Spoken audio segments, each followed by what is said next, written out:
Bom dia, pessoal. Hoje iniciaremos o processo de correção da lista sobre funções e demonstrações, identificando de forma detalhada os mecanismos da lógica proposicional que são usados na resolução dos exercícios.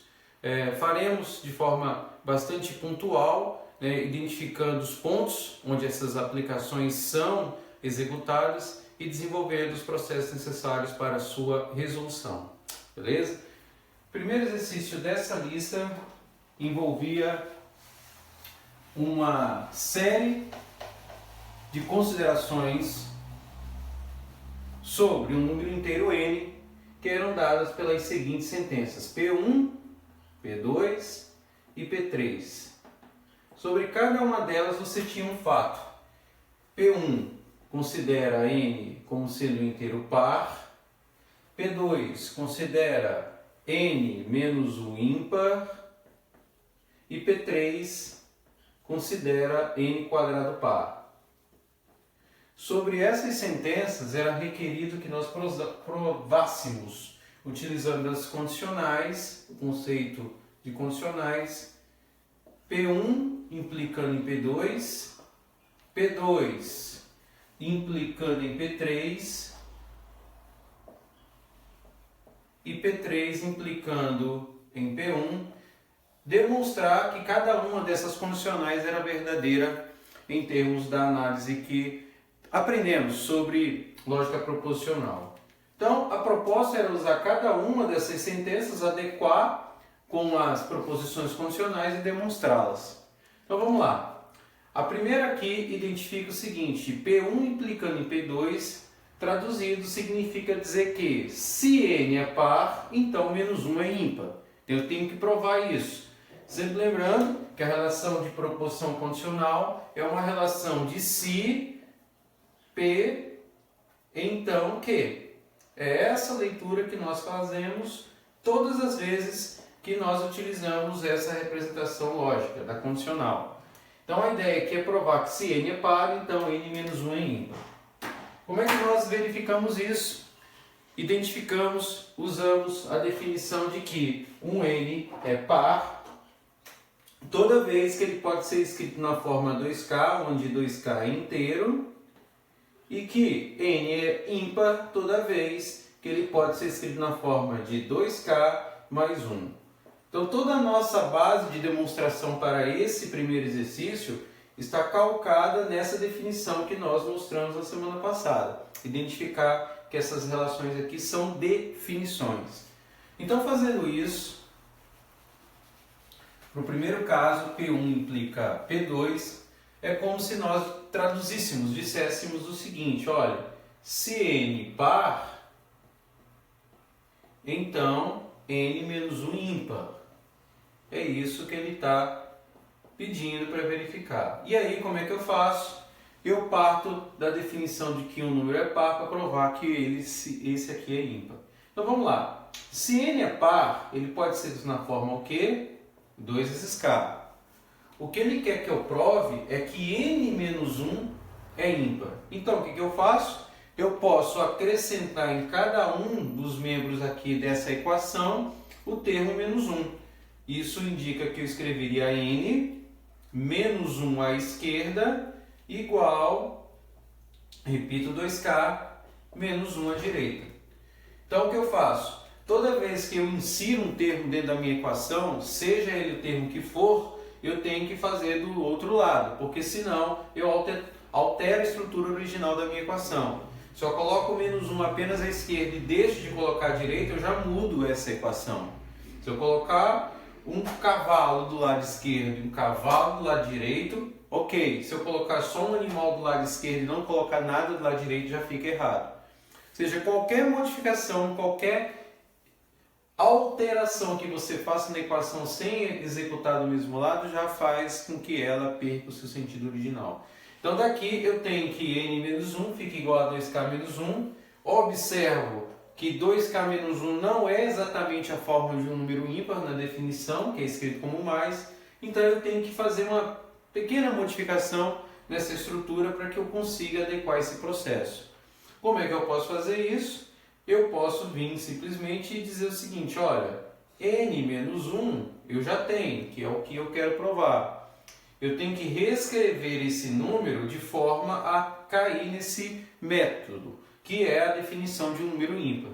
Então, o que eu posso fazer? Eu venho aqui, repito o meu 2, eu posso vir escrever o meu K como K menos 1, fecho parênteses e somo mais 1 aqui desse lado. Agora, por que eu fiz isso? Porque eu quero fazer com que esse formato seja similar a esse.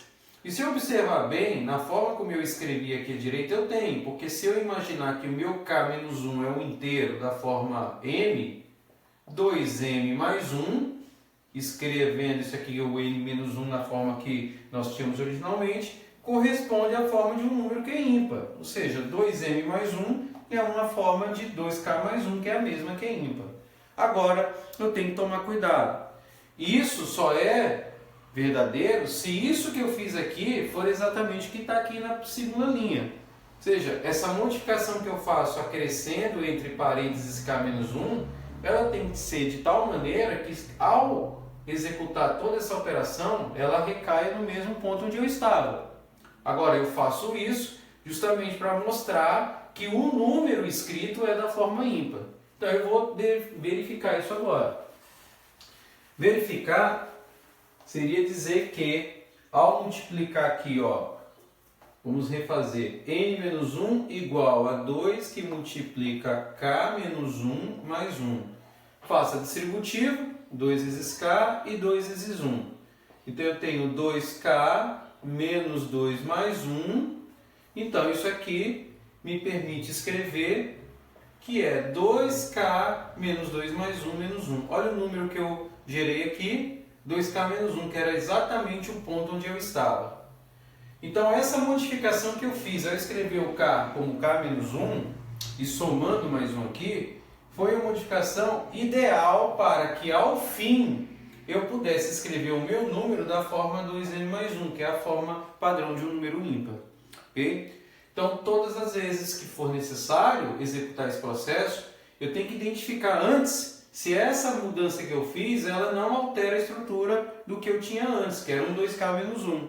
Mas da forma como o 2k estava escrito, como menos 1, eu não conseguiria identificar ele ainda como ímpar, correto? Então daqui eu consigo provar, e aí a primeira proposição é verídica, ela é verdadeira. P1 implicado em P2, ou seja, se eu identificar, montando aqui que n é par, então de fato n menos 1 é ímpar. Então vamos lá, vamos para o segundo caso, para a segunda proposição condicional, onde ele pede para mostrar que P2 implica em P3. P2 implica em P3.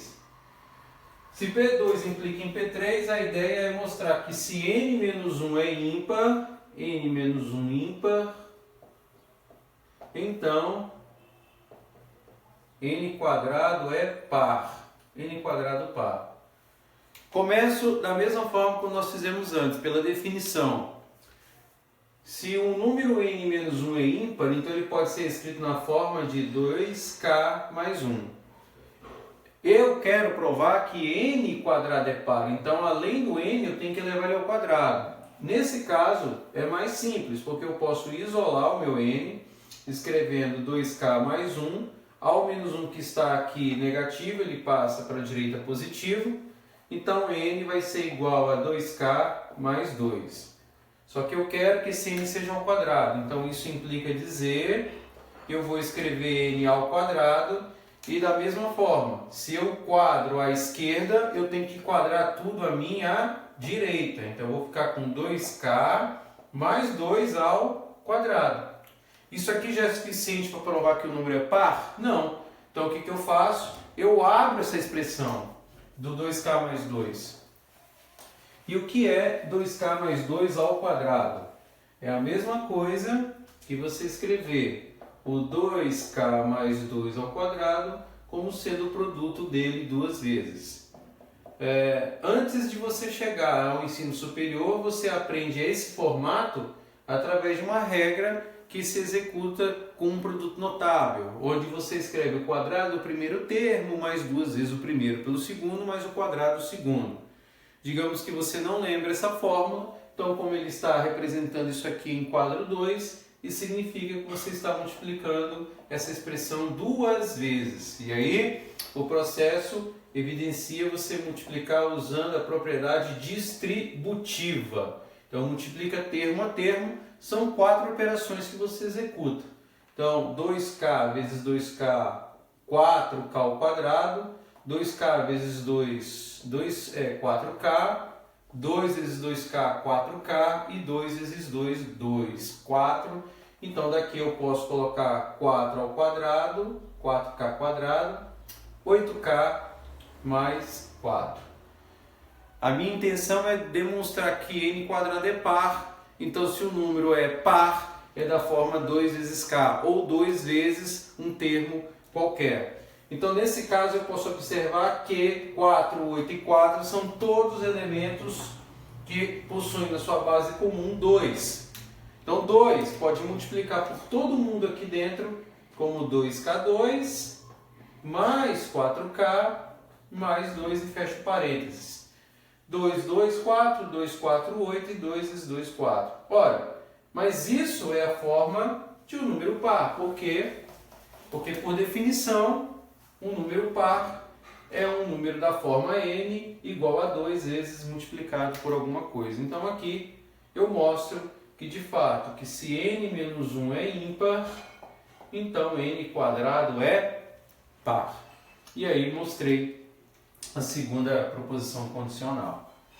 Beleza? Vamos para a terceira proposição, onde é pedido para mostrar que P3, que implica em P1, é verdadeiro também. Então, P3 implicado em P1 expressa a seguinte condição, que se n quadrado é par, se n quadrado par, então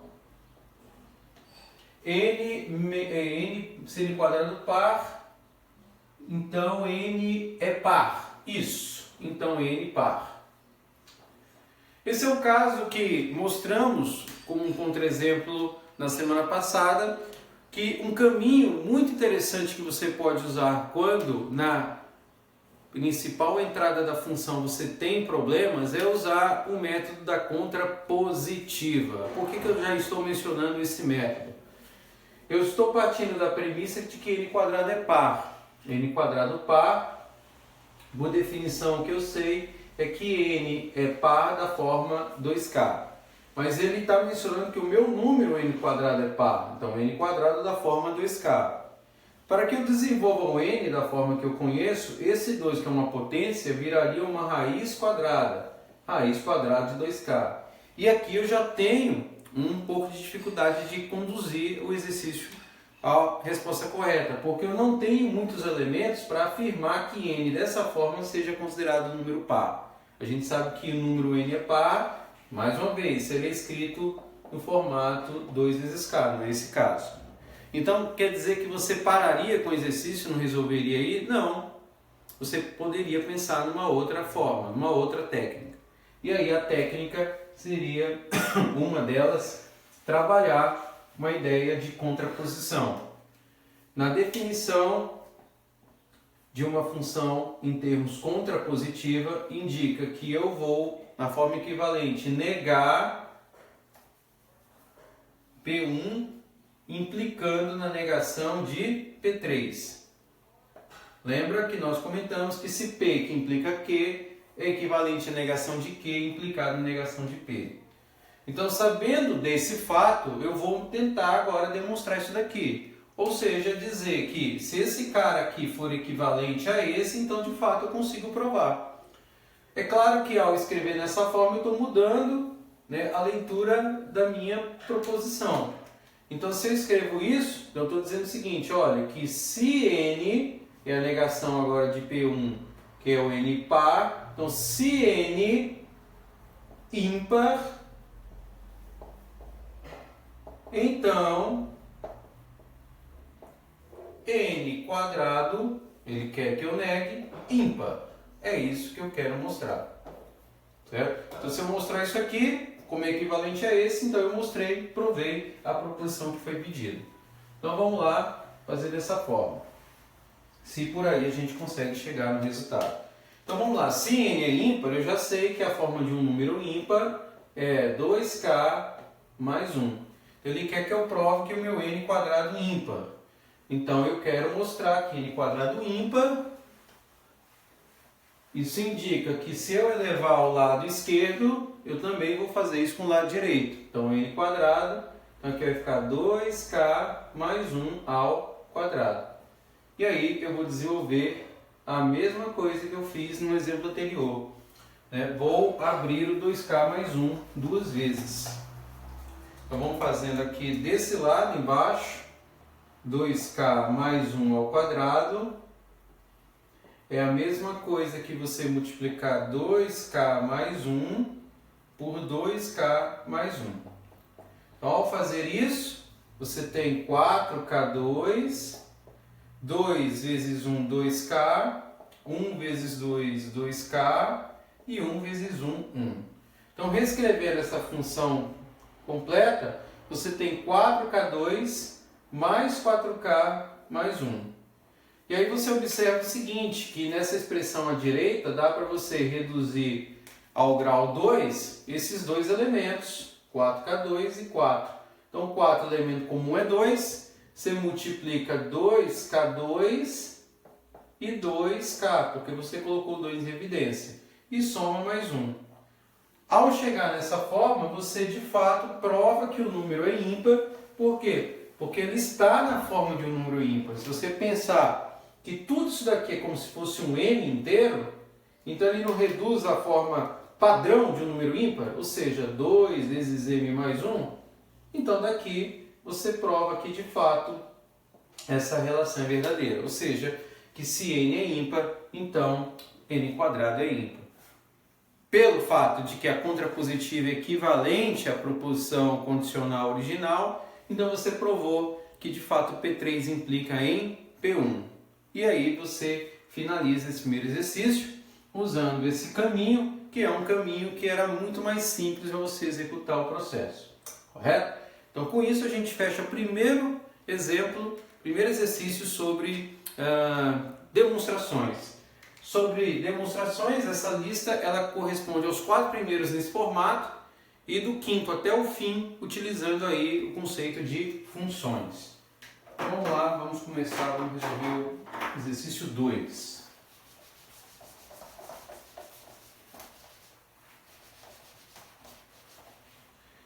No exercício 2, ele pede para eu fazer o seguinte. Mostre que a soma de dois números inteiros ímpares é par. A soma de dois números inteiros ímpares. Então eu vou pensar em dois números inteiros ímpares. Se você pensar numericamente, 1 mais 3, 4. 5 mais 7, 12. 27 mais 11, por exemplo, 38. São casos em que a soma de dois números inteiros ímpares é um par. O que eu quero não é provar numericamente, é provar analiticamente. Provar que para qualquer soma de dois inteiros ímpares você tem um par. Então o que é que você faz? Você volta para a definição, lê sobre a definição, o que é um número par e um número ímpar. Então vamos escrever lá. Que n é um número ímpar. Então eu escrevo da forma 2k mais 1. E que n é um ímpar. O outro ímpar, que é da forma 2s mais 1. Então ele quer que sobre esses dois ímpares eu execute uma soma. Então m mais n, vou somar. Isso implica dizer que eu vou somar 2k mais 1 mais 2s mais 1. Daqui eu escrevo m mais n e observo aqui que eu posso colocar 2 em evidência. Se eu coloco 2 em evidência, evidencio o k, evidencio o s, 1 mais 1 é 2, então evidencio 1. Ora, mais 2 que multiplica qualquer fator que está aqui, configura que nessas condições o número gerado é um número que? Par. E aí eu consigo provar essa relação. Bem simples, resolvido. usando apenas a definição. Beleza? Tá aí o exercício 2. No exercício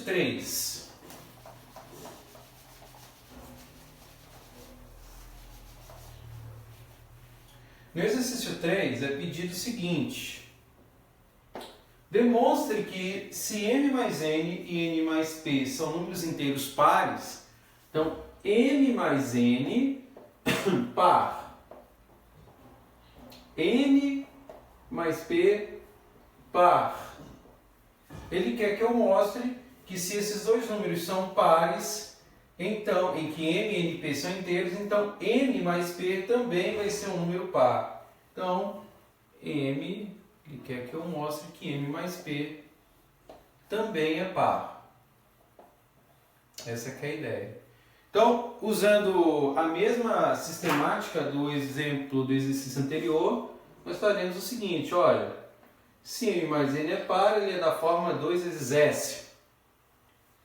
Se n mais p é par, então ele é da forma 2 vezes t. Ele quer que eu mostre que m mais p é par. Então o caminho aqui poderia ser o seguinte, nós vamos fazer exatamente como no exemplo anterior, nós vamos somar essas duas contribuições. Somamos, então você vai ter m mais p, é o que a gente tem aqui, mais 2n, n mais n, 2n. Então do lado direito você tem 2s mais 2t. Mas o que você quer provar é sobre m mais p. Então o que é que você faz? Esse 2n que está somando vem para o lado direito, subtraindo. Então quando você faz isso, m mais p vai ser igual a 2s mais 2t, e o 2n que está somando passa para cá subtraindo. Daqui então podemos escrever que m mais p é igual a 2, que colocado em evidência é s mais t menos n. E aí quando eu chego nessa forma, eu tenho mais uma vez a verificação de que o número à direita é um número considerado como par. Por quê? Porque ele está multiplicando por um elemento em 2. Beleza? E aí está resolvido o exercício 3. Exercício dessa lista que envolve aí proposições condicionais em termos de demonstração. Vamos para agora o exercício 4.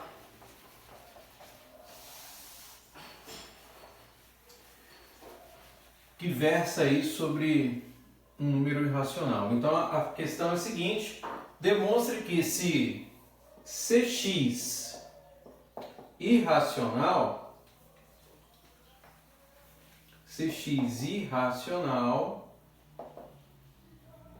então 1 sobre x irracional.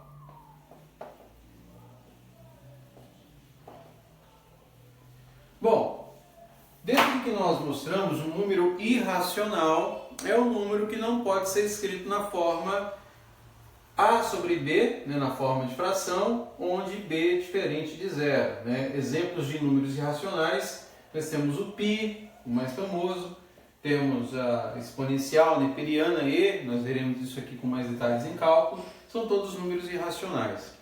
A ideia aqui, por sugestão, seria usar a contrapositiva, porque nós temos aqui o fragmento se, então, ok, nós já mostramos isso, eu estou mencionando que eu estou trabalhando com implicação do tipo P em Q, onde o P seria essa condição e o Q seria essa condição, essa proposição, x irracional, 1 sobre x irracional. Na contrapositiva, nós já verificamos que ela é equivalente a você negar a consequência e negar a nossa hipótese. Negação de Q implica na negação de P. Então, esse fragmento ficaria escrito assim, olha, se 1 sobre x racional, então eu quero provar que x é racional. Olha que escrevendo nesse formato você já tem um caminho mais interessante para resolver. Então é isso que nós vamos fazer agora. Vamos lá. Nós já mostramos, na última aula identificamos que se um número é racional, no caso aqui 1 sobre x, ele pode ser escrito na forma a sobre b. Se eu considero que 1 sobre x é racional, com, né, b diferente de zero. Beleza? Então nós sabemos disso. Bom, daqui o processo indicaria para nós o seguinte, olha, eu tenho essa igualdade, faço a multiplicação em x, então eu tenho a vezes x igual a b. E sobre aqui eu tenho uma questão interessante que é o seguinte, a vezes x igual a b. O meu a, para todo efeito, jamais pode ser igual a zero. Por quê? Porque se meu a for igual a zero, o que acontece com essa expressão? Se a for igual a zero, então aqui eu indico que 0 vezes x igual a b vai me conduzir a um b igual a zero, porque multiplicação por zero só gera zero. Mas, pela hipótese, o nosso b tem que ser diferente de zero, porque ele é um número na forma racional. Então, naturalmente, o b jamais pode ser igual a zero. Logo, o meu a tem que ser o quê? Diferente de zero. Porque o a sendo diferente de zero, eu não caio nessa condição absurda de que b é nulo. Bom, se o a é diferente de zero, então eu posso escrever o meu x, que está aqui agora, como sendo a razão de b, onde o a que está multiplicando vai dividir por quem? Por a. Mas, ora, b é diferente de zero e a é diferente de zero, logo esse número aqui está dentro das condições de que define que esse número é o quê? Racional. Então, daqui eu provo que, de fato, que se 1 sobre x é racional, então b sobre a também vai ser racional. E aí está verificado esse exercício 4, beleza? Mais uma vez, como nós não conseguimos evoluir a partir da premissa inicial, nós fizemos uma inversão trabalhando com a contrapositiva para poder, a partir daí, provar a racionalidade desse número. Beleza? Com isso agora nós vamos começar a resolver uma série de exemplos, de exercícios que envolvem agora funções.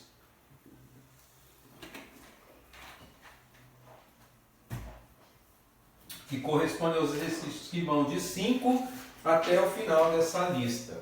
Vamos lá.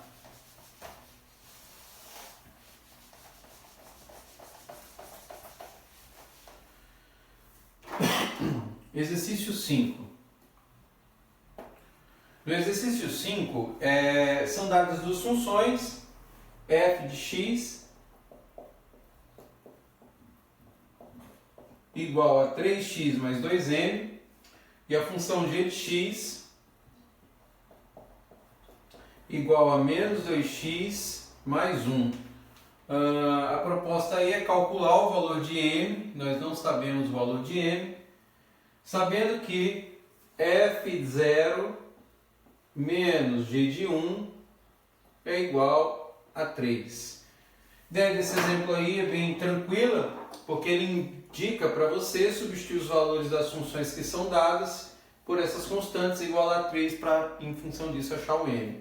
Então eu lanço em x o zero, então eu vou ter 3 vezes 0 mais 2m menos, abro parênteses para evitar o confronto de sinais e calculo g de 1. Então vai ficar lá menos 2, o menos da fórmula e o valor de g de 1.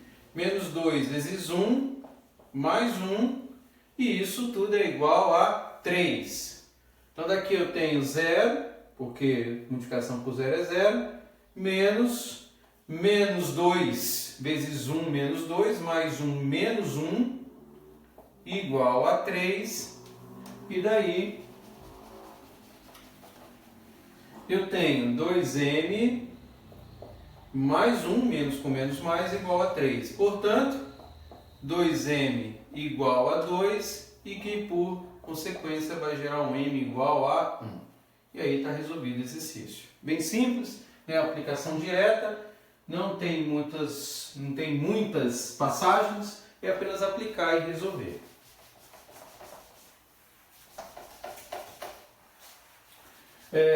Na sequência nós temos aí o exercício 6, que envolve aí uma função não linear, uma função mais conhecida da gente ainda, também que é a função quadrática, que é dada como x2 mais bx mais c, e aí é informado para a gente o seguinte, que f aplicado em -1 retorna 1, e f aplicado em 1 retorna -1. O que ele quer ao fim desse exercício é encontrar o valor de b vezes c. Então, similar ao exercício anterior, você vai aplicar os valores dessa função nessa expressão e aí tentar a partir daí calcular b e c e multiplicar os dados. Então vamos lá, a ideia aqui é tomar cuidado com as expressões em potência para não cometer nenhum tipo de equívoco, né? Então vamos lá, vamos fazer essa conta aqui embaixo. F de -1, então eu tenho lá, ó, -1 ao quadrado, onde tem x aplico -1, mais b que multiplica -1, mais c, e tudo isso aqui é igual a 1. Ao F1 você tem 1 ao quadrado, mais b vezes 1, mais c, e aqui é igual a -1. Executando o processo aqui, acima, então você tem que base elevado ao expoente par é sempre positivo, então é 1, mais com menos é menos b, mais c igual a 1. E aqui você tem 1 mais b mais c igual a -1. Seguindo nessa mesma linha de raciocínio, você tem um sistema a ser resolvido. Então você tem lá menos b mais c igual a 1. Esse 1 que é positivo, ao passar para cá negativo, vai zerar. Aqui você tem b mais c igual a -1. Ao 1 positivo que você tem, com 1 negativo, retorna -2. Daí você tem um sistema, né, praticamente resolvido, de modo que você pode, daqui para frente, executar de várias formas. Se eu somar essas duas equações, você elimina o b aqui nesse processo, c mais c é 2c igual a -2, que vai te conduzir a um c igual a -1. Substituindo na volta por qualquer uma das equações, você encontra o valor de b. Se você observar em -b, aqui em cima, mais com menos -1 igual a 0, então você vai conduzir aí a um valor de b igual a -1 também. Então, com isso, se o b é -1 e o c é -1, portanto, o produto b vezes c só pode ser 1 no produto entre eles. Beleza? E aí está resolvido esse exercício, exercício 5. Também, um exercício simples, a ideia é que você aplique e tome cuidado um pouquinho na hora de aplicar e elevar a potência em termos de propriedades. Então, resolvido esse exercício, nós vamos aí para o exercício 7, que é uma aplicação. Né? Exercício 7, ele menciona o seguinte: um fabricante ele vende um produto por 80 centavos a unidade. O custo total consiste em uma taxa fixa de R$40, mais o custo de produção de 30 centavos por unidade. Então ele quer saber qual é o número de unidades para que o fabricante deve vender para não ter lucro nem prejuízo. E no item B, se vender 200 unidades desse produto, ele terá lucro ou prejuízo. A ideia está basicamente associada a uma função, né, que você tem gerada pelo custo. Ele diz que esse custo, que eu vou chamar de C, é constituído por uma parte fixa, R$40. Né? E aí você pode pensar, por exemplo, energia, pessoal, né, água. e uma parte variável, que é o custo de produção de 30 centavos por unidade. Então, 0,30 por unidade. Você não sabe quantas unidades você tem, então eu vou chamar isso aqui de X. Ele diz que ele vende esse produto a 80 centavos a unidade. Então, nesse caso, ele tem um custo, mas tem também uma receita. Essa receita é dada por 0,80 de X. Então, para que você saiba se ele vai ter lucro ou prejuízo, então o que nós temos é identificar essa relação em termos de lucro ou prejuízo, escrevendo uma equação que associa a receita e o custo. Ou seja, numa forma muito simples, você poderia pensar em termos gráficos da seguinte forma. São duas funções da forma linear, onde uma que está associada ao custo parte de 40 e uma outra que é a receita parte de 0. Por que isso? Porque eu estou identificando a partir de custo que ele começa com um valor fixo e esse valor vai alterando conforme a quantidade em X que você vai produzindo. A receita é a partir de 0. Então, o que acontece é o seguinte, que se a receita for maior que o custo, você vai ter o que a gente chama de lucro, caso contrário, você vai ter um prejuízo. Então, de modo que você não tenha nem lucro nem prejuízo, você quer identificar o ponto onde essas duas curvas são o que se interceptam, onde as duas funções são iguais. Isso é o que se chama também em economia de ponto de equilíbrio. Seria o ponto de equilíbrio para esse caso. Ponto de equilíbrio. Então, para nós, em termos práticos, é igualar o R com C. Você vai igualar o R com o C. É isso que ele está perguntando aqui no item A.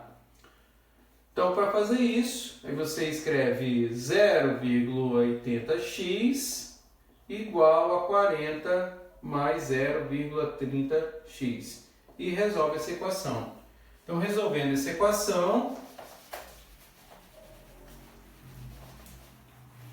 o que eu tenho é 0,80x menos 0,30x igual a 40. Então, 0,80 menos 0,30 dá 0,50 ou 0,5x igual a 40. Por fim, o x aqui vai ser a razão entre 40 e meio. Então, 40 dividido por 0,5 vai te conduzir a 80. Então, aqui 80 corresponde à quantidade que você deve produzir para não ter lucro nem prejuízo. Seria o seu ponto de equilíbrio para esse caso. Ok? Bom, então é natural que a partir desse resultado você tenha uma conclusão bem simples, que se você fabricar mais de 80 unidades você vai ter lucro, menos que 80 unidades você vai ter prejuízo. Isso responde de forma indireta a letra B. Ele pergunta se vender 200 unidades desse produto, o comerciante terá lucro ou prejuízo. Então, pela análise que nós temos do item A, ele vai ter lucro, mas a gente faz a conta só para mostrar que estamos corretos na nossa análise. Então, 0,8x, o custo 40 mais 0,30x, substituindo ambos por 200, então você vai ter 0,8 vezes 200, que vai te retornar 160, e aqui 40 mais 0,30 vezes 200, toma sempre cuidado, multiplica para depois somar, 0,30 vezes 200 dá 60, mais 40 vai te retornar 100. Então, o custo é 100, a receita 160, então nesse caso, obviamente, você vai ter um lucro nesse processo, beleza? Então isso aí resolve para nós o exercício 7.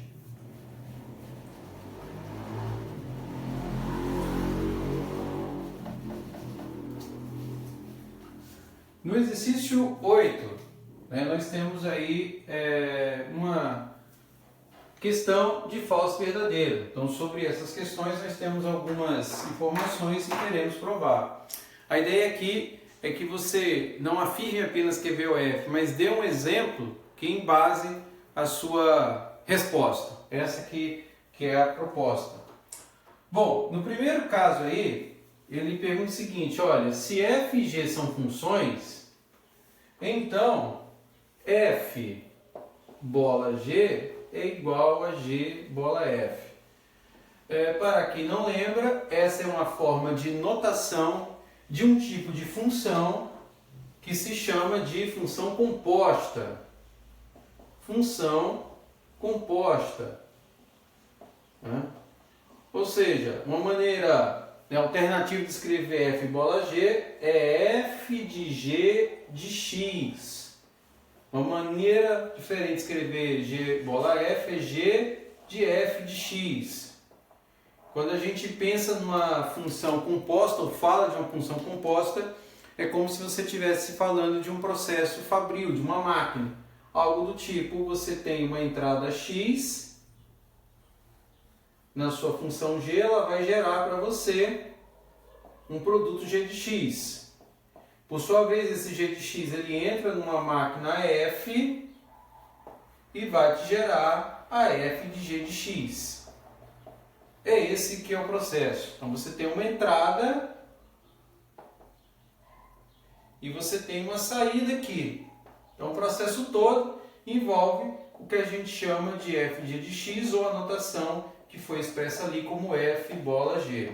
É tecnicamente a mesma coisa. Então, como ele está mencionando que são funções, e aí eu não estou especificando qual é o tipo de função, você pode usar qualquer uma delas para verificar se essa relação aí é verdadeira ou falsa. Então, por exemplo, vamos usar duas funções que a gente tem trabalhado aqui no curso, que é a função polinomial quadrada, que gera parábola, e uma função, digamos, linear, de primeiro grau. E aí nós vamos testar essa função com base no que ele está pedindo no item A, para ver se isso aqui é verdadeiro ou falso. Então, testar significa aplicar essas duas relações. Então, quando eu escrevo f de g de x, eu estou dizendo o seguinte, olha, que dentro da f eu vou colocar quem? A minha g. Estou escolhendo a minha g como 2x. Então, f de 2x. E aí? Aqui ele está dizendo que onde tiver o x na f, eu vou jogar quem? 2x. Essa que é a proposta, essa que é a sacada que ele está pedindo. Então, quando eu faço isso, no lugar do x aqui eu venho e escrevo 2x e elevo isso tudo ao quadrado. Ao quadrar isso aqui, eu retorno como 4x ao quadrado. Ou seja, escrever f de 2x é, na verdade, escrever o f de g de x que retorna para mim 4x quadrado. É isso que eu fiz. Agora o que eu vou fazer, a mesma coisa, porém do lado oposto, escrever g de f de x. Então, escrever g de f de x corresponde a você fazer g e onde tiver o x, eu vou colocar quem? Meu f. Então vai ficar g de f de x, beleza, então vai ficar g de x quadrado. Onde tiver o x na g, eu substituir por quem? Por x quadrado. Então fazendo isso, vai ficar 2 vezes x quadrado, e isso corresponde ao meu g de f de x. E aí, observando as duas relações, o g de f de x retornou 2x quadrado, o f de g de x retornou 4x quadrado, portanto, no item A verificação de que ambas são iguais é falsa, porque consegui provar por duas funções aqui que essa relação não é exatamente igual a essa. Ok? Então, essa que seria a ideia de resolução desse item A, desse exercício 8. Vamos lá. Então, no item B, mesma pegada. Você vai pegar lá o exercício, vai pegar a função assertiva que foi dada. Ele diz o seguinte: se f for uma função, então é verdade que f de 3x é igual a 3 vezes f de x, então ele está mencionando que se f for uma função, não estou discretizando, dizendo que a função é linear, que a função é de segundo grau, que seria uma função, né, específica. Ele está mencionando qualquer função. Então qualquer uma que você coloque que não satisfaça essa relação, você já provou que ela possa ser não verdadeira ou falsa. Então vamos usar aí uma função de grau 2, né, uma função f igual a x quadrado, e identificar se essa relação é verídica ou não. Então, o que eu faço? Venho e escrevo, olha, f de 3x para f de x quadrado, está me dizendo o seguinte, que onde tiver o x na f, eu vou substituir por quem? Por 3x. Então, ao fazer isso, f de 3x vai ficar 3x ao quadrado. Então, 3x ao quadrado retorna o quê? 9x quadrado. Beleza? Aqui ele quer que eu calcule 3 vezes f de x. Então, 3 vezes f de x é 3 vezes a f. A f é x quadrado, então retorna 3x quadrado. Olha, o 3 vezes f retornou 3x2, o f de 3x retornou 9x2. Então, é falso que essa relação seja verdadeira, né? Que seja igual. Então, isso responde para nós o item B.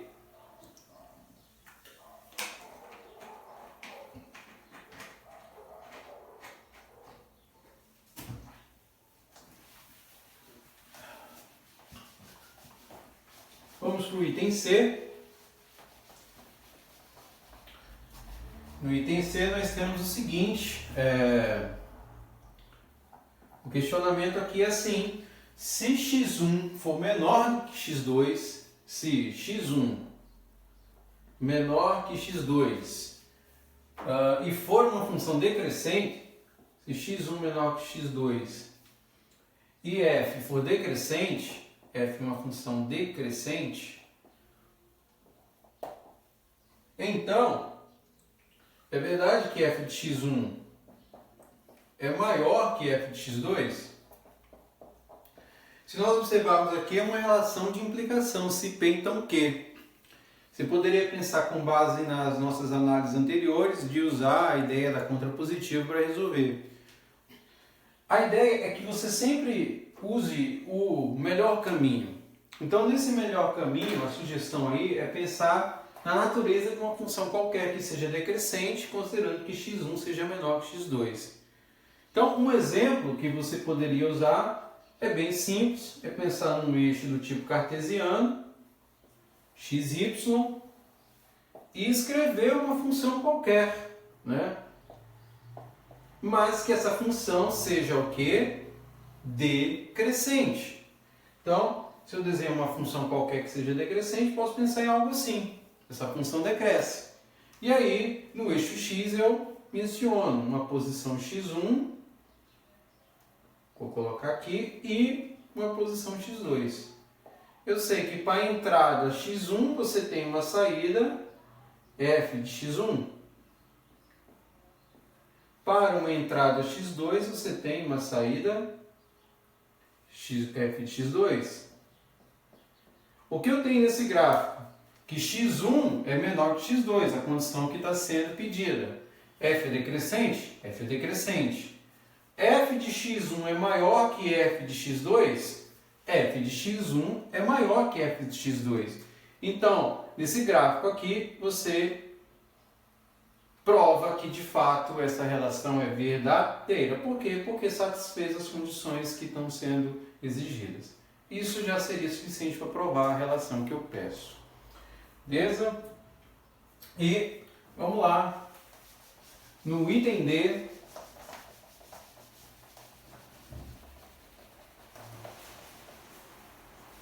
eu tenho o seguinte,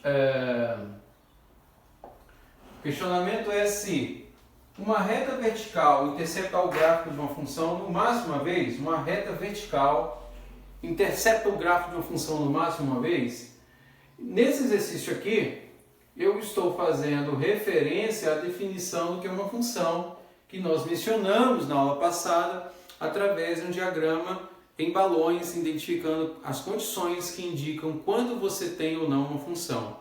Para a gente relembrar, uma função é definida quando para todo elemento de x que pertence a A dentro de um conjunto, você tem exatamente um único correspondente y que pertence a B. Então, as condições que nós envolvemos uma não função, vamos colocar assim, é quando você tem elemento de A que não tenha nenhuma associação em B, ou quando você tem um elemento de A ligado a mais de um elemento em B. Fazendo uma associação bem simples, é pensar o seguinte: se você tem um gráfico que afere, por exemplo, a orientação de temperatura em função do tempo, né, você não pode ter casos onde, aí eu estou mencionando uma função, onde que no mesmo período você registre duas temperaturas distintas. O que eu quero dizer com isso é o seguinte: olha, imagina que eu tenho um gráfico de temperatura em graus Celsius em função do tempo, em horas. E aí eu começo a medir a partir do intervalo de tempo as temperaturas. Vou colocar aqui 20, 25 e 30. Você pode ter um gráfico dessa natureza, que é uma função, por quê? Porque para cada elemento em T você representa uma forma distinta, mas você não poderia ter uma situação onde, por exemplo, no período de 2 horas você registre duas temperaturas como função. Isso não existe. Então, a ideia é provar que se eu passar uma reta vertical, essa reta vai interceptar o gráfico de função no máximo uma vez. Se eu pensar nesse exemplo de uma função que é decrescente e passar uma reta vertical, esse caso configura uma função. Por quê? Porque ao interceptar o gráfico, ela só pega esse gráfico uma única vez, mostrando aqui que para cada entrada você só tem uma única saída. Agora, se porventura eu tivesse uma descrição de uma curva, digamos, parecida com uma bola, um balão como esse, e identificasse agora a passagem de uma reta vertical. O que está acontecendo nesse caso? Para cada entrada que eu estou mencionando, você tem o quê? Mais de uma saída. É o caso que nós comentamos lá na definição, utilizando conjuntos, que o que não define função é que para uma entrada você tenha duas ou mais de uma saída. Isso não configura uma função.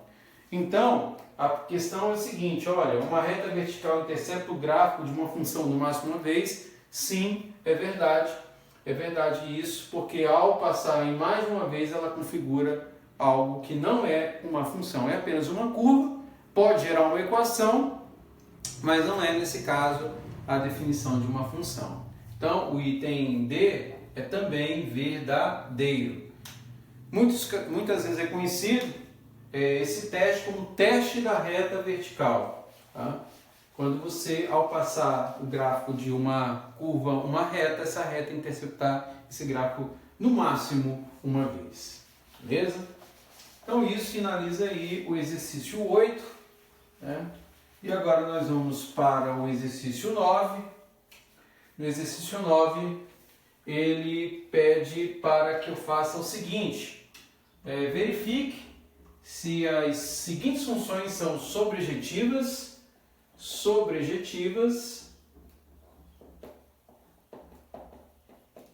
injetivas e bijetivas.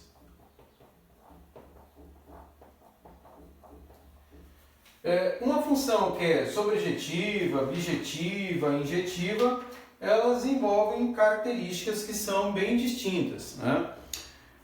De forma bem resumida, para explicar, se eu tenho dois conjuntos, um conjunto A e um conjunto B.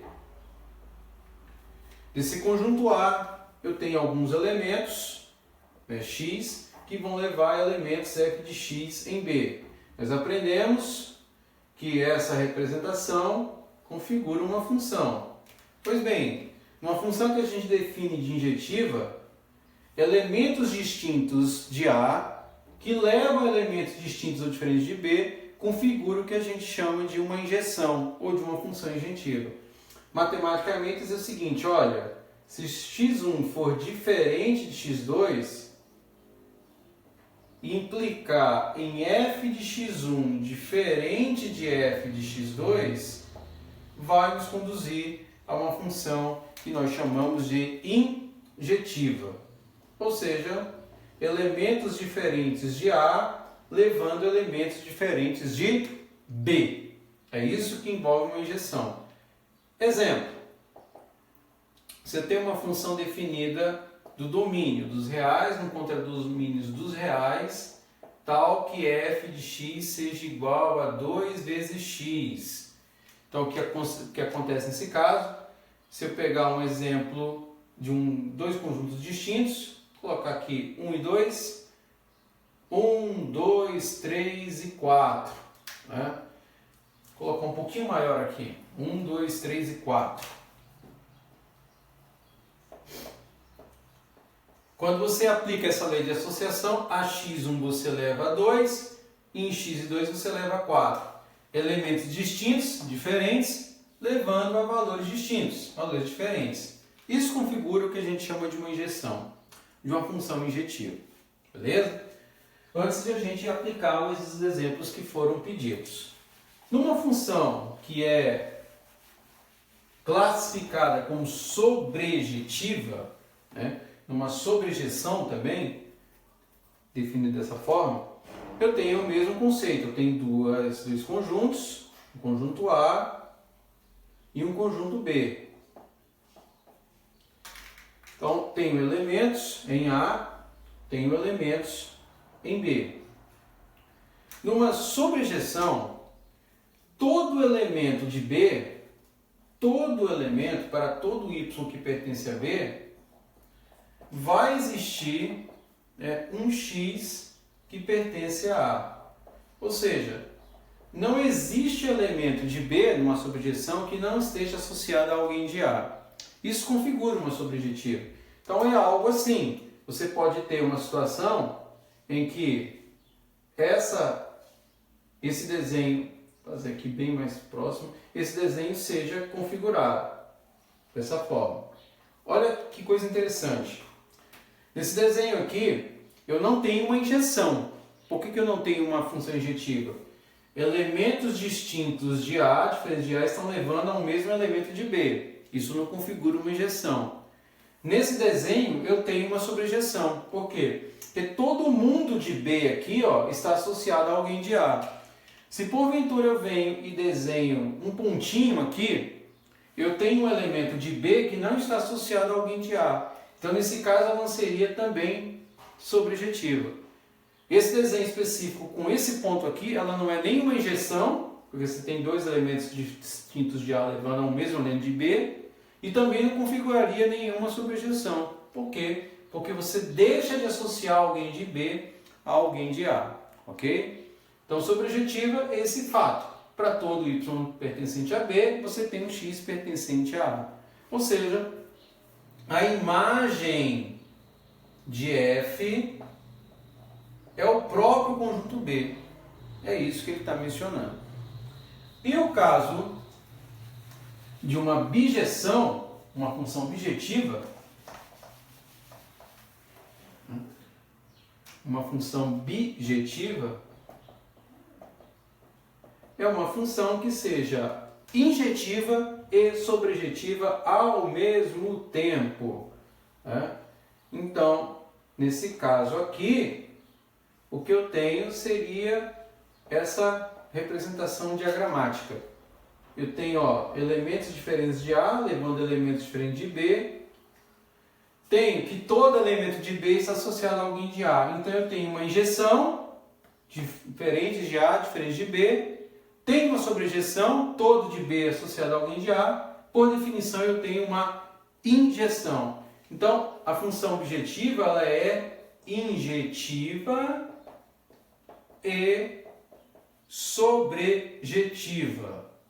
É isso que está sendo mencionado para o exercício 9, para que a gente consiga resolver o exercício 9. Então, vamos lá.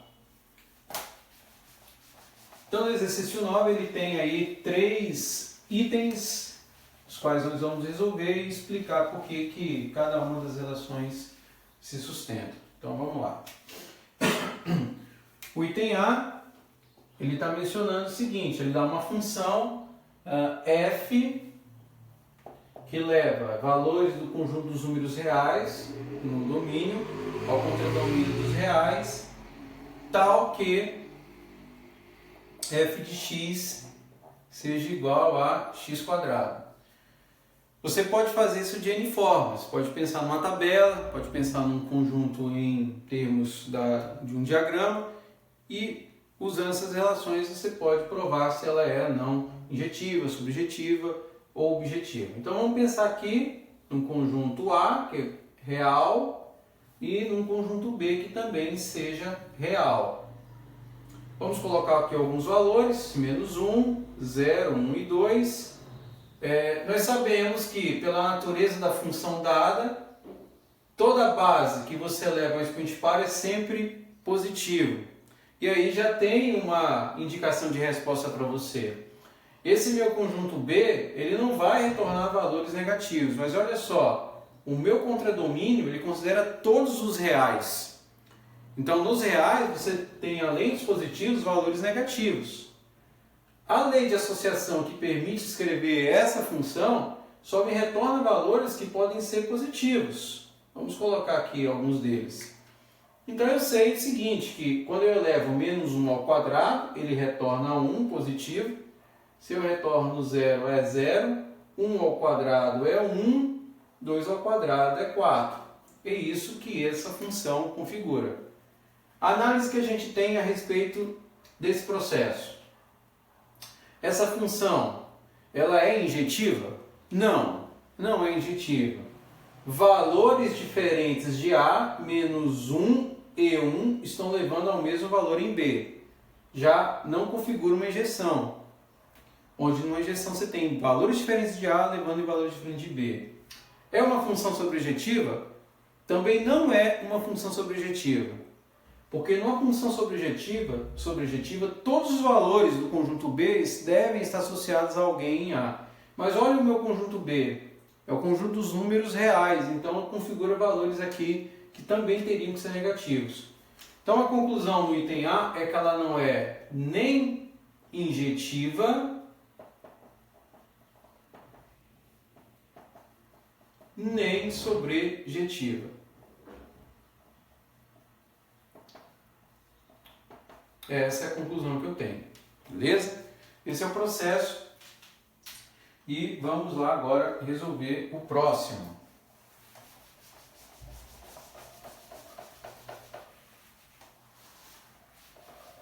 No próximo aqui, que ele está mencionando, deixa eu ver aqui.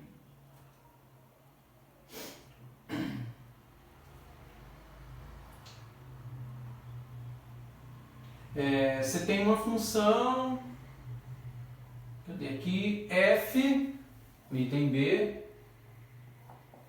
f, 2 pontos, 0, 1, 2 e 3 é o conjunto dado, esse é o meu domínio, que leva ao conjunto dos números naturais. Conjuntos naturais, e a lei de associação é tal que f de x seja igual a x mais 2. É isso que ele está mencionando. Bom, mesma história, vou fazer a minha representação em conjuntos. Eu chamo aqui esse conjunto de A e esse conjunto de B. O conjunto A ele é muito explícito, é discreto, 0, 1, 2 e 3. E o conjunto B representa apenas valores que são naturais. Então, por essa lei de associação, em 0 mais 2, partidos naturais 0, 1, 2 e 3, e assim sucessivamente. Vamos colocar até mais alguns aqui, porque o conjunto A é um pouco mais extenso. Então, vou aumentar aqui, 3, 4, 5, 6 e assim sucessivamente. Então, em 0, você vai levar a 2, 0 mais 2, em 1 você leva a 3, em 2 você leva a 4, em 3 você leva a 5 e assim sucessivamente. Para esse caso, a função é injetiva? ela é injetiva, porque elementos distintos de A estão levando elementos distintos em B. É sobrejetiva? Não é sobrejetiva, porque tem elementos em B, no caso aqui esses dois naturais L1, que não estão sendo associados a alguém de A. Então, por conta desses dois elementos, ela não é sobrejetiva. Então, é injetiva, mas não é sobrejetiva.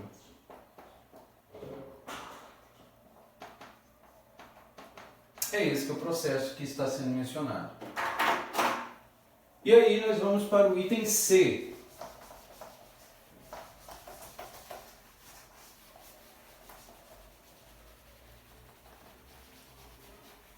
No item C, o questionamento aqui é que se eu tenho uma função f dos reais estritamente positivos, que leva nos reais esse símbolo de mais estritamente positivo, é dado pela lei de associação f de x igual a x quadrado. Olha bem que praticamente a função é a mesma do item A, só que domínio e contradomínio são distintos. Isso é interessante para mostrar que dependendo da métrica do seu domínio, do seu contradomínio, você pode ter resultados diferentes. Vou colocar conjunto A, conjunto B. Então, nesse caso aqui, você pode pegar apenas os valores que são estritamente positivos e executar o processo a partir daí em diante. Então, usando a lei de associação, 0 ao quadrado te leva a 0, 1 ao quadrado te leva a 1, 2 ao quadrado te leva a 4, 2 ao quadrado te leva a 4, 3 ao quadrado vai te levar a 9. Deixa eu ver se eu esqueci nenhum detalhe aqui nesse exemplo.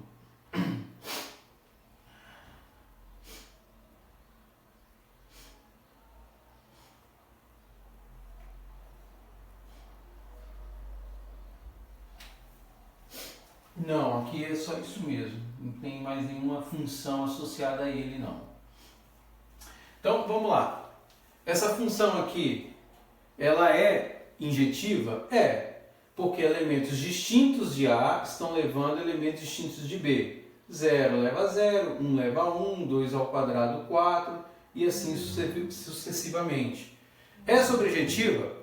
Também é sobrejetiva, porque para toda entrada em x que você der de forma positiva, você vai ter uma saída também que vai ser um fator positivo. Então, esse caso, ela é injetiva, é sobrejetiva, portanto, essa função é bijetiva. E isso associa os elementos. Você pode perguntar, porque olha, nesse exemplo aqui eu não associo o 2 e o 3, mas eu estou falando de real. Então, uma entrada que vai conduzir a essa saída seria colocar a raiz quadrada de 2, que leva a 2, e a raiz quadrada de 3, que leva a 3, e assim sucessivamente. Então, tem entrada e tem saída, é injeção, é sobrejeção, logo é bijeção. Ok? Então, com isso a gente finaliza o exercício 9. Vamos lá para o exercício 10. O exercício 10 agora é uma aplicação de funções. Os últimos 3 são funções. O 11, o 10, o 11 e o 12. Então, vamos lá, vamos resolvê-los a partir de agora. Então, o 10, ele diz o seguinte, olha, admitindo os seguintes dados sobre as condições ambientais de uma unidade, com uma população P de milhares de habitantes. Então, são dadas duas informações, que a taxa média diária de monóxido de carbono em partes por milhão é uma função C igual a 0,5P mais 1, C de P, né? Se aplicar em P, em um determinado tempo, P é igual a 10 mais 0,1 T ao quadrado. É isso que ele está mencionando. Em relação à taxa C, ele pergunta o seguinte, expresse-a como uma função do tempo, e na letra B, em quantos anos a taxa será de 13,12 partes por milhão. Então, C como função de T, é isso que ele quer. E em quanto tempo, ou seja, T, a concentração será de 13,2 partes por milhão. Então, o exercício 10 no item A é um caso de uma composição de duas funções. E aí, como você faz isso com as funções que foram dadas, C de P igual a 0,5P mais 1 e essa P dada aqui. Em outras palavras, onde tem o P na função de C, você vai substituir por essa associação que você tem. E ao fazer isso, o teu C, que antes está em termos de P, vai ficar em termos de T de tempo. Apenas isso que eu precisaria fazer. Então, resolvendo aqui o item A, você tem que C vai ser igual a 0,5, abro colchetes e escrevo P. Esse P é essa função, 10 mais 0,1, T ao quadrado. Fecho e somo mais 1 que eu tenho aqui. Fazendo isso, agora eu tenho a distributiva, 0,5 vezes 10, 0,5 vezes 0,1. Então, fazendo esse processo, executando essa conta, você tem que C vai ser igual a 0,5 vezes 10, que vai dar 5, metade de 10, e 0,5 vezes 1, que é 0,05t ao quadrado, que soma mais 1. Portanto, C vai ser igual a 6 mais 0,05t quadrado, e aqui você tem a concentração como uma função do tempo. Isso resolve o que a gente queria no item A. No item B, é pedido em quanto tempo essa concentração será de 13,2. Então, a ideia aí é substituir o meu C por 13,2 e resolver esse processo. Então, é 13,2 no item B, igual a 6 mais 0,05t ao quadrado. O 6 está positivo, ele passa para o outro lado negativo, então vai dar 7,2 igual a 0,05t quadrado. 0,05 está multiplicando, passa para o lado esquerdo aqui, sendo dividido. Então dá 7,2 por 0,05t quadrado. Por fim, o que eu tenho que fazer? Uma divisão de 7,2 por 0,05. Então repete t quadrado aqui, vamos fazer no canto, 7,2 por 0,05. Faço o deslocamento das casas decimais, dançando uma casa de cada vez de cada lado, dividendo, e do nosso divisor. Então venho com 0,5 aqui, o 7,2 passa para cá. 72, então desloco uma casa para cá e acrescento um zero. Cancelei, 5 separa em um algarismo, é 1, sobra 2, baixo 2, 5 vezes 4, 20, 2, acrescento 0, 5 vezes 4, 20 para 20, 0. Então, t quadrado é igual a 144 e daqui o quadrado vai virar uma raiz quadrada. É claro que a raiz quadrada admite dois ou mais resultados, dois, no caso, resultados aqui, um positivo e um negativo. Como nós estamos falando de tempo, então só faz sentido falar em tempo positivo. Então o resultado aqui é que quando a concentração for de 3,2 partes por milhão, isso vai acarretar um período aí de 12 anos. E isso acaba resolvendo aí o exercício 10 dessa lista. Nós vamos prosseguir. E aí nós temos aí agora o exercício 11, que é similar ao exemplo que nós trabalhamos na última aula.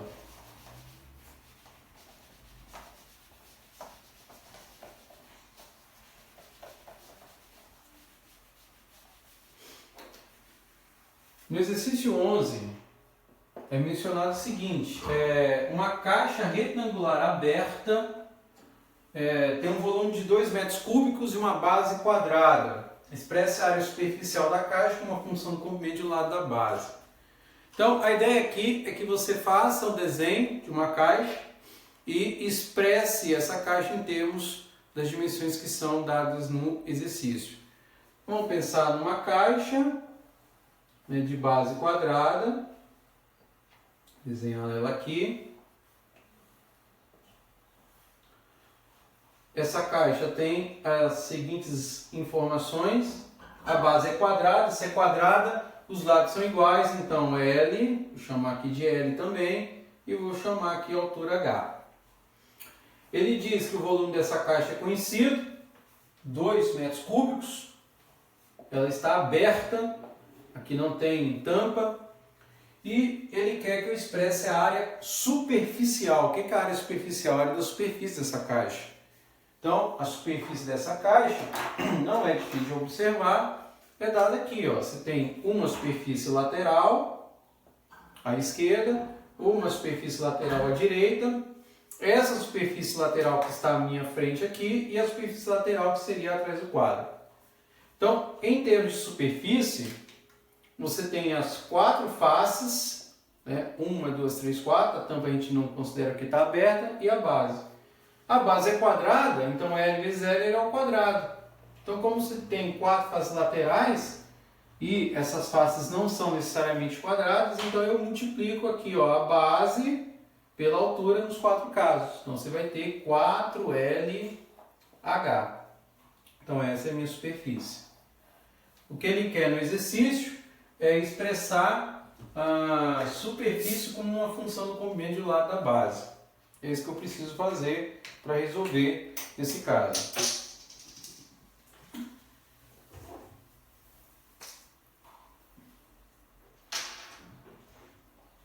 Bom, para resolver esse exercício, o que eu preciso é trabalhar com a ideia de volume, que é o produto de 3 dimensões: comprimento, largura e altura. Nesse caso aqui eu tenho a área da base, que é quadrada, então é L vezes L ao quadrado, que multiplica a altura.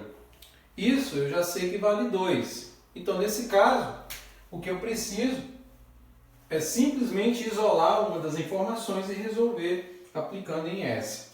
Então, se eu isolo H, nesse caso que eu tenho aqui, então H vai ser quem? 2 sobre L ao quadrado.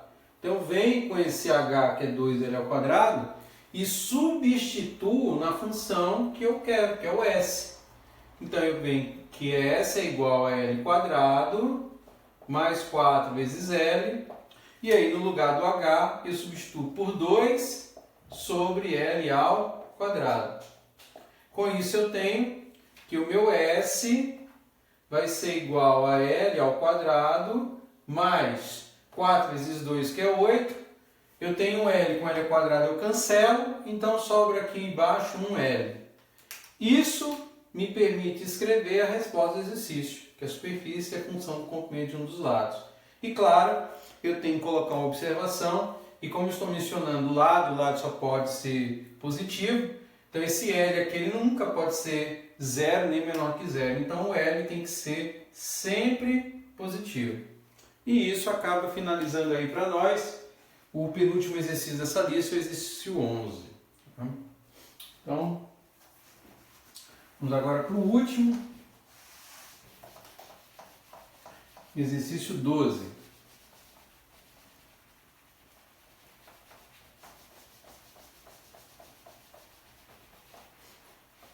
No exercício 12, é o exercício também de aplicação. Ele menciona o seguinte: um administrador de uma fábrica de móveis descobre que custa R$ 2.200 para fabricar 100 cadeiras em um dia e R$ 4.800 para produzir 300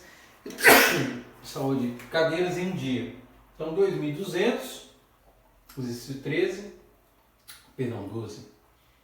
2.200 para fabricar 100 e 4.800 para fabricar 300 cadeiras. É isso que ele está mencionando. Bom, a questão é: expresse o custo como uma função do número de cadeiras produzidas e Supondo que ela seja linear, então esboço o gráfico. E aí no item B pergunta qual a inclinação do gráfico que ele representa e qual o intercepto y do gráfico que ele representa.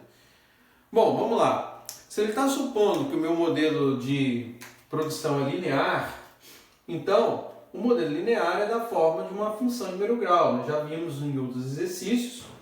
Seria algo da forma a vezes x mais b. Isso é uma função linear de primeiro grau. Então, nessa função, o a é o meu coeficiente angular, é o que me dá a inclinação da minha reta, coeficiente angular.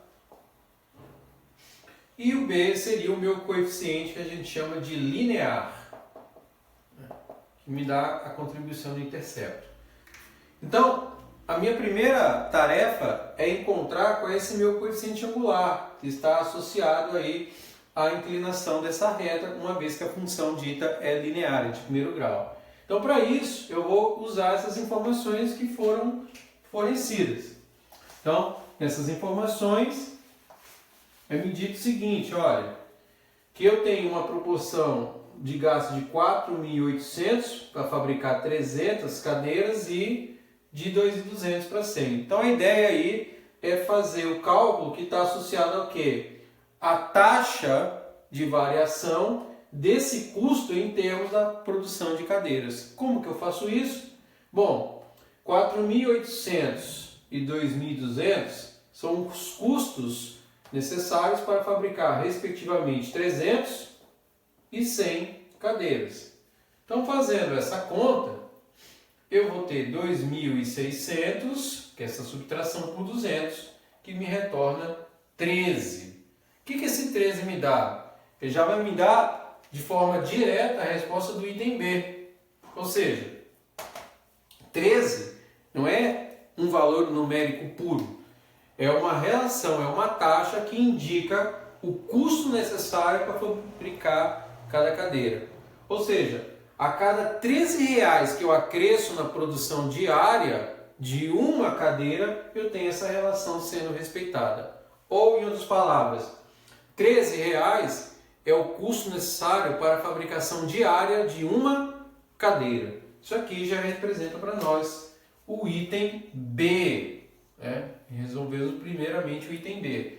O item A ele não fica ainda resolvido, porque se eu voltar lá para o meu modelo,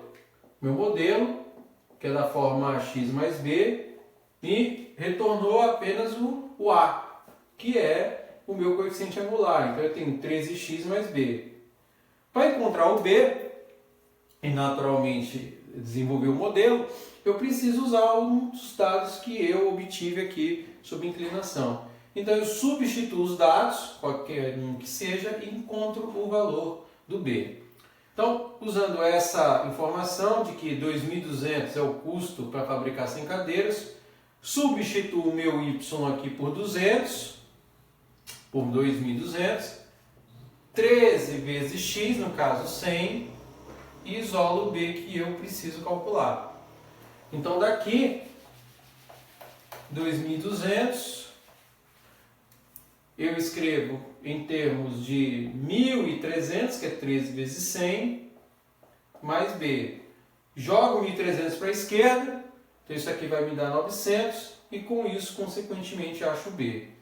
Então, o item A, ele me retorna o valor, em termos da função, como 13x mais 900. Essa é a minha função de produção do número de cadeiras, supondo que o modelo seja linear. O item B a gente resolveu quando encontramos aqui o valor de 13. Isso aqui é o item B, que indica que o custo diário para a produção de cada cadeira é de R$13. No item C, ele pergunta sobre o intercepto Y do gráfico que ele representa.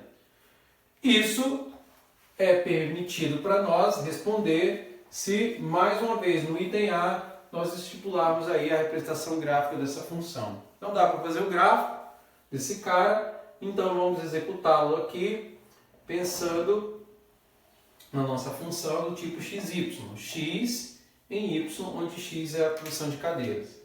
Então, trabalhando com essa função, eu sei que eu não vou jogar valores negativos, porque x aqui refere-se à produção de cadeiras. Então eu sei que quando x é igual a zero, o meu y vale 900. E isso me responde o item C. Porque no item C ele quer saber o que ele representa.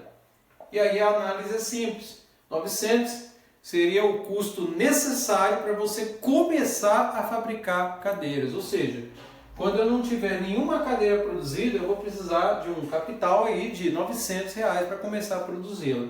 E aí, em termos desses dados, eu posso, estipular que a minha contribuição da minha curva é uma contribuição linear, considerando que para cada x você vai ter um custo ascendente no número de cadeiras. E isso finaliza aí essa lista de funções e demonstrações com esse gráfico, resolvendo a primeira parte até o exercício 4, problemas com demonstrações, e dos 5 em diante com uso de funções, beleza?